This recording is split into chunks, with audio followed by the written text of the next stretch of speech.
नमस्कार दोस्तों, राजस्थान सरकार ने जिस प्रकार इस बजट 2022 में किसानों के लिए 16,000 करोड़ रुपए का बजट दिया है, इससे लगता है कि राज्य के जो किसान डिफॉल्टर और एनपीए किसान बैंक के अंतर्गत आते हैं उन्हीं किसानों का कर्जा माफ किया जाएगा। और एनपीए और डिफॉल्टर के अंतर्गत राजस्थान के लगभग 20 लाख किसान ऐसे हैं जो काफी गरीब परिवार के कारण बैंक ने इन किसानों को एनपीए के अंतर्गत शामिल कर दिया है। लेकिन दोस्तों, अगर गहलोत की सरकार राज्य के एनपीए और डिफॉल्टर किसानों का 90% तक का कर्जा माफ करती है तो बाकी किसानों को बैंक के साथ क्या फायदा मिलेगा? जो बाकी किसान बैंक के साथ सही समय पर ब्याज की चुकता करते हैं उनको क्या फायदा होगा? यह निर्णय सरकार का क्या सही है या गलत? आप हमें कमेंट करके जरूर बताएं और साथ में यह भी बताएं कि आपने केसीसी लोन की राशि कितनी ले रखी है। तो दोस्तों, राज्य सरकार जिस प्रकार राज्य के एनपीए और डिफॉल्टर किसानों का कर्ज माफ करने की बात पर विचार कर रही है, इससे किसानों को एक समान लाभ नहीं मिलेगा। तो क्या यह राज्य सरकार का निर्णय सही है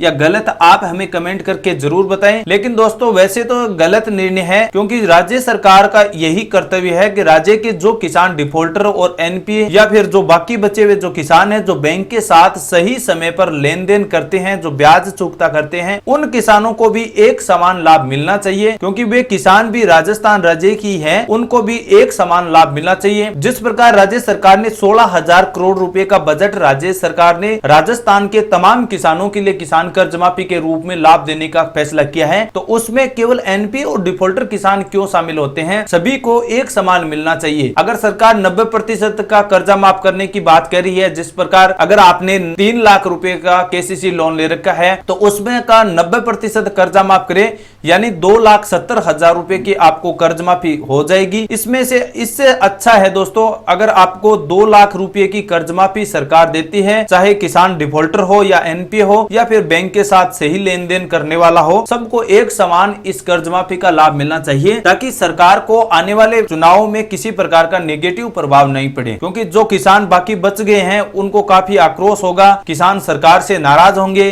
कि हमें किसी प्रकार का सरकार की ओर से बेनिफिट नहीं दिया गया है। तो इसलिए दोस्तों, मेरी रिक्वेस्ट यही है कि सरकार से कि आपको जिस प्रकार एनपीए और डिफॉल्टर किसानों का कर्ज माफ करने की बात कर रही है, तो उसमें सभी किसानों को एक समान मिलना चाहिए। किसान काफी दिनों से इंतजार कर रहे थे कि राजस्थान की सरकार इस बार पंजाब सरकार की तरह किसानों का कर्ज माफ करेगी। सरकार से किसान काफी उम्मीद लगाए बैठे हैं, तो इसमें सरकार का यही कर्तव्य बनता है कि राज्य के जितने भी किसान हैं, जो मध्यम एवं जो लघु किसान वर्ग है, उन सभी को किसानों को एक समान लाभ मिलना चाहिए। इसमें सरकार इस प्रकार के फैसले कर सकती है कि राज्य के जो किसान 2 हेक्टेयर से 5 हेक्टेयर की कृषि भूमि वाले किसान जिन्होंने 3 लाख रुपए से कम केसीसी लोन ले रखा है, उन सभी किसानों को लाभ दिया जाएगा। तो ये सरकार का फैसला एकदम सत्य है, इसमें किसी प्रकार की बिल्कुल भेदभाव नहीं होगा, क्योंकि जो किसान 5 हेक्टेयर से ऊपर कृषि वाले हैं उनके पास काफी भूमि होने के कारण उनको आर्थिक स्थितियों में काफी खराब नहीं होती है, वो सही तरीके से अपने परिवार का जीवन यापन कर सकते हैं। लेकिन जो किसान मध्यम वर्ग के हैं, जो लघु किसान हैं, जिनके पास केवल 2 हेक्टेयर की भूमि है, तो उन किसानों के परिवार का जीवन यापन काफी कठिन हो जाता है, उनको अन्य किसी प्रकार की आय नहीं हो पाती है, जिसके कारण ये किसान इस कर्ज को वापस चुकता करने में असमर्थ हो जाते हैं। तो इसलिए सरकार से यही रिक्वेस्ट है दोस्तों, आप भी हमें कमेंट करके जरूर बताएं कि यह फैसला सरकार का सही है या गलत है। लेकिन 31 मार्च को एक केंद्रीय मंत्रिमंडल की बैठक सरकार की ओर से बुलाई जाएगी, उसमें सरकार जो डिफॉल्टर किसानों का कर्ज माफ करती है या सभी किसानों को एक समान करती है, इसके बारे में अभी हम बता नहीं सकते। लेकिन जैसे ही 31 मार्च की केंद्रीय मंत्रिमंडल की बैठक बुलाई जाएगी, उसमें क्या फैसला निकल कर आता है उसके बारे में आपको अगले वीडियो में हम जरूर बताएंगे। तो आप इतने दिन तक आप इंतजार कीजिए, जैसे ही 31 मार्च की सरकार की बैठक बुलाई जाएगी उसकी वीडियो हम आपको जरूर बना कर देंगे। लेकिन ये वीडियो का नोटिफिकेशन आपके पास तभी पहुंचेगा